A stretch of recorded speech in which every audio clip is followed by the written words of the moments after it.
We'd like to thank our sponsors at privacy.com/rogue. Yeah, man, click the link in the description and you can get a $10 credit to spend on anything you want at scamstuff.com. I did a television appearance in Istanbul, Turkey once. And this is before it was easy to do digital payments of everything. So if you were a variety entertainer moving from gig to gig, pretty much you didn't want a piece of paper that promised you some amount of money. You wanted currency. And if you were an American, you wanted American currency.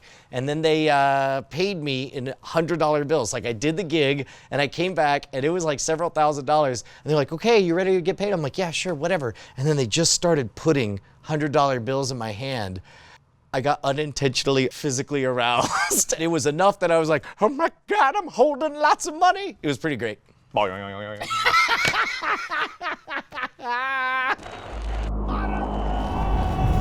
The modern rogue doesn't counterfeit, but sure knows a lot about it. Money is so weird. They're just pieces of paper that we believe in. Did you know that only 8% of all of the money in the world is physical currency? Now, when you say money in the world, you're talking about actual accounts. Like my bank account says I have, say, $1,000 in it. You're saying that maybe that $1,000 isn't even in the bank. It's just never existed. It's just a series of numbers in a ledger somewhere. Okay, well, here's what I want to talk about, is all of the weird mysteries of currency. This is stuff we handle every single day, and yet there's so much about a dollar bill I don't understand. Let's just start with the number 13. 13 colonies. I know there are 13 arrowheads. And then there's 13 stars above the eagle's head. Okay, that makes sense. 13 steps up the pyramid. That's clever. At the bottom here it says MDCCLXXVI, which I believe is 1776, right? And how many characters are in there? 1, 2, 3, 4, 5, 13. That's intentional? They picked that? That seems like a happy coincidence. I think so. Right? Yeah, right? Dude, no wonder people are terrified of the Illuminati. Oh, yeah, because this just looks like an Illuminati ticket to the Illuminati show. By the way, that part that says Novus Ordo Seclorum underneath, the story I always heard is that it was an Illuminati thing that meant like New Secular Order or something, and that when the guy presented the bill, FDR said, what does that mean? And he said, it means New Deal, which I figure that's gotta be horse crap, right? Okay, that is probably nonsense. Too good to be real. Okay, so for all of the things that you see on a dollar bill, let's talk about the things that you don't see. Okay, now you are hopefully not about to mention the spider/owl up in the corner that everyone on every comment of every Scam School video points out to me, and I'm sorry, if you don't know if it's a spider or an owl, it's clearly neither. You're very passionate about this. Okay, it's been 10 years. 10 I don't years know what of it is. people tell, okay, that's fine. I'm actually talking about how 94% of dollar bills have bacteria on them. I would imagine even more, right? Because think about it, it's got texture, so a lot of skin can nest in it as it's handled. It's handled by hands. You got germy skin, you got dust mites and all that stuff for them to thrive on. And have you ever laundered your money? You never washed this stuff, right? 7% of that 94% is stuff that can be harmful to you. All right. Yeah, the flu out in the open dies after 48 hours. But it can live for 10 days on a dollar bill. Holy crap, I never thought about a benefit of going to a cashless society would be that we would actually save lives from this weird, like, hi, I'm touching disease money. Would you like to touch disease money? I don't want disease money. Not anymore. That was actually the story of the game The Division. They had some engineered plague that stuck to dollar bills, and it wiped out most of the country. That is awesome. Yeah, I mean, horrible. No, it's great. That's my plan. I'm gonna do that. Okay. Yeah. Well, let's get to work.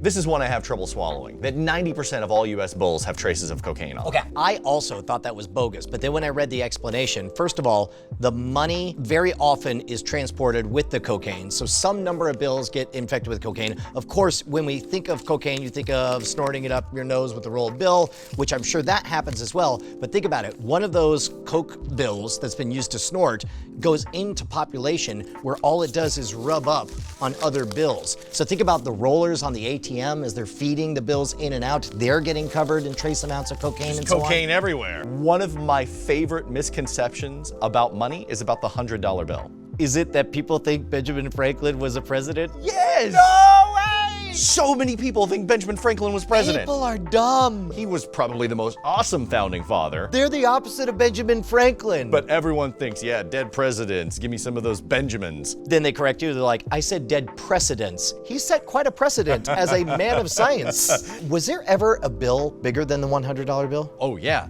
There was like a $100,000 one, I think. Why would you? That's like a bit from The Simpsons. With Woodrow Wilson on it? Really? Yeah. So what's some information you can glean just by looking at a dollar bill? Because things I know is, first of all, we've talked about sequential bills before. When you get them brand new from the bank, they're all in order. And in fact, there's magic tricks you could do when most of the serial numbers are the same and you can alter just one. Yeah. Also, that letter, the first letter on there, the L whatever, Yep. that tells you what Federal Reserve Bank that it came from. Oh, there's what, like 12 or I'm gonna guess 13 since 13 colonies. It goes up through L. Is L the letter 13? 12! 12. There's only 12. There's a hidden one somewhere.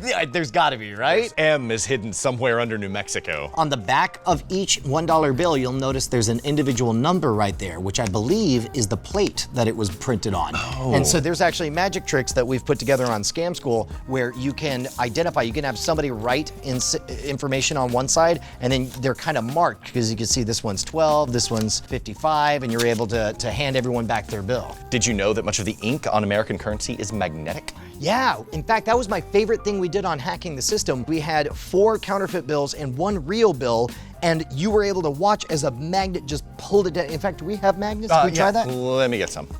Okay, so this is one of those powerful neodymium magnets. There are some metal detectors used by federal agencies that are so strong and so precise they can tell exactly how much money you have in your wallet. The actual different denominations? Yes. I guess there's some finite amount of ink that's gonna be different on a 5 than on a 1. And all of this is intentional. All of this super fine detail. That's partly because it's difficult to print with such precision, right? Yes, it's all anti-counterfeiting measures. All right, can we talk about counterfeiting? Yes. Do you know who was obsessed with counterfeiting and counterfeiters? Who? Isaac Newton. He was appointed warden of the mint and used to love on a Sunday afternoon going and watching the hanging of counterfeiters. Oh, look how gravity works. So if you were going to counterfeit some money, how would you do it? Well, the toughest thing is getting a hold of something that feels like money paper, right? Right. So I would imagine you would start with real money paper or secure it somehow. If you had actual money, maybe you could bleach it and then print a higher denomination on it? That's actually what one woman did. A hairstylist in like the Northeast. She actually used degreaser and scrubbed off all of the ink of lower denomination bills with a toothbrush. You know, there's a classic scam that works this way. Somebody shows up and they has a whole bunch of bricks of just black paper, it looks like. And they say, look, here's the thing. These are all $100 bills. They've been completely inked on both sides with a special kind of ink, and only this solvent will reduce it. So they, sure enough, they grab, they're like, grab any of those. They grab a piece and you take this black paper, you put it in this stuff, and then you do this process, and that process is very fancy. And then at the end, it's a $100 bill. You're like, yeah, they're all hundreds. You're gonna have to take some time with all of this. I gotta get rid of it because this is all criminal drug money. So you just take all of this. I'll tell you what, I'll give you $10 on the dollar. This is $10 million. Just give me $1 million and you can do it all yourself. You're like, great. And of course, it's nothing but construction paper and a lie. And then someone is really wanted for the rest of their life. Hunted. My guess is that you've crossed a bridge at that point. That's probably not unfamiliar territory. Yeah. One of the other notorious counterfeiters had taped over all of the like serial numbers and so forth, and then soaked it in bleach, and then reprinted higher denominations on top of these bills. So they were genuine serial numbers just with the wrong denomination on there. Exactly. That's a victimless crime, right? You can get away with doing that forever? Not so much? No, I don't think so. In fact, a common war technique when two countries are at war are to print lots and lots of counterfeit bills to overinflate their economy. That's not even just a wartime thing. North Korea is the #1 supplier of $100 counterfeit bills. In fact, they're so good, they're so perfect, they're called super bills because they're dead on the nose. I've also read that Iran at some point had a large counterfeiting operation as well. That makes sense. It's all in an effort to destabilize your enemy. Which is so brilliant because you can use it in the country that you're trying to take down and you get their resources and in exchange, they get nothing. Yeah. Plus, during wartime, countries would use this money that they had counterfeited to pay informants that were living in that country. Oh, double sucker. Yeah. For academic purposes, Sure. let's walk through the exercise. If we were going to counterfeit something, how would we do it? Not that I would, but if I was going to, first of all, I would get some kind of dark web enabled PC, something with relative anonymity. I would imagine somewhere in the dark web are high quality scans of currency like this, right? And that is important because a lot of photo editing software won't let you edit banknotes. As a magician, I can verify that the moment you try to scan one of these, Photoshop pops up and is like, come on, man. Really? What are you doing? What are you doing? Yeah. Now, that's not all of them. You can still get it done. Oh, sure. Yeah, you can set it at its highest DPI scan and get a good image, but printing it is another problem. Now, is it a case where once you print it, they can tell what printer it comes from? Yes, they were able to actually recently track down the documents that were leaked from a government contractor because of the little yellow dots on the printer. Okay, so you're talking about the thing where every single printout on any inkjet has a digital signature embedded in it. They can figure out the exact serial number of the exact printer that any document came from. Yes, the Electronic Frontier Foundation decrypted them a couple of years ago and determined that it's the date, the time, the serial number, and maybe even some other information that helps them track down exactly what printer this document came from. So you would need an untraceable printer. Yes, and even then it won't help because of all of the security measures. Yeah, so you're talking about like the fine details. Some of the printing is too precise for many inkjets to be able to handle. Yeah, and the ink, as we've already determined, is magnetic. On some of the bills, it's actually color changing as well. I know. I'm looking at the 20 right now. If you hold it on this side, it looks green. On this side, it looks orange. And the bells on the $100 bill seem to dance when you move them back and forth. I've never done that one. There's also watermarking on there. You're able to see like ghost faces of dead presidents and all that stuff. Check it out. Since 1990, the $10 bill has had tiny, crisp writing that is almost impossible to fake. Where? Yeah, let's see. Here, where is it? Trying to find it on here somewhere. Wait, first of all, your eyes are garbage. Oh, they really are. They're terrible. Well, if it's there, I can't see it. We'll have to rely on the internet. That's why when you counterfeit something. Oh, I think I read something. Look at that. You can barely see over Hamilton. Oh, wow.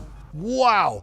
Look at how fine that is. It says on there, show us what you got. no, it says the United States of America, $10 the United States of America. That's amazing. You can barely even see it. No, you can't even tell that it's on there. Yeah. It looks like just part of the pattern. Everyone knows about the security strip, right? You're not talking about the red and blue fibers in the paper. Oh, no, but there are red and blue fibers threaded into the paper because what a lot of people don't realize is that it's more cloth than paper. Yeah, well, and part of that is durability because paper's gonna fall right apart. I mean, think about how many times you've put currency in your pants, washed them, and then it's been just fine afterwards. Yeah, it's like 25% cotton, 75% linen. It's called rag paper, and it's really hard to get your hands on. So all of the bills have a security thread in them. So if you hold it up to the light, you can see the security strip there. And the security strip actually glows under a UV light, right? Yeah, and each one is a different color. Well, here, let's try it out. Okay, so on the $10 bill, there it is. Oh, wow. It's dramatic, too. Yeah, it's super, totally pops. Orange. 20 has one for sure. 20 is bright green. Do you have a bet on what the color for the 5 will be? Blue. That's the only one left, right? Yeah, it is. It's blue. It's blue. Dude, that's awesome. And another way that they can tell, an easy way, is to take what's called a counterfeit pen that has an iodine solution in it. You drop it onto the paper. This is the thing they do at the bank where they strip it on there. That's iodine? It's an iodine-like solution from what I understand. Okay. And it changes the color and lets you know if it's a counterfeit bill or not. All right, so money's hard to fake. There's a billion security measures, and I would imagine that the penalties are pretty terrible if you get caught counterfeiting.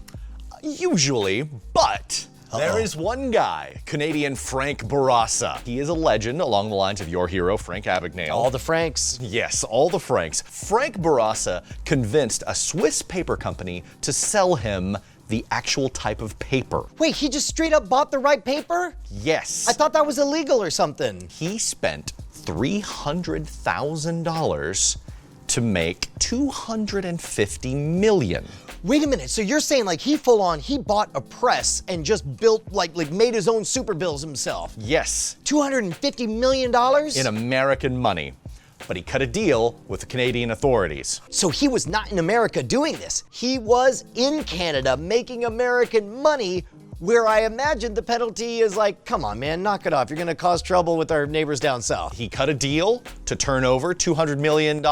He only told them $200 million. There was $250. He cut a deal, and Canada agreed not to extradite him. Wait, so America, I'm sure, $250 million, America wants him really bad. Canada says, oh, come on, don't be that way. Yep. We're just hanging out at Tim Hortons. I'll borrow your crayons. I'll give them back tomorrow. Take off. Yeah, you're very good at your Canadian accent. That's exactly what happened. Okay, but he gives the money, or what they think is all the money, but he didn't even give all the fake money? He didn't tell them about the extra $50 million. He signed the deal, and then they found out there was another $50 million, but they couldn't do anything because the deal was a deal. Wait a minute. So did he do any jail time at all? No, he paid a small fee. Blah, blah, blah, blah, blah. Yeah, and now he works as a government consultant for business fraud. I have a new hero. My new favorite Frank. I have two Franks. I have Frank Abagnale and Frank Barassa. Barassa. Holy Yeah. cow, that's amazing. Yeah. Frank, please write us. We'd love to have you on the Modern Rogue. He's in the pantheon of the modern rogue. Yeah, he is.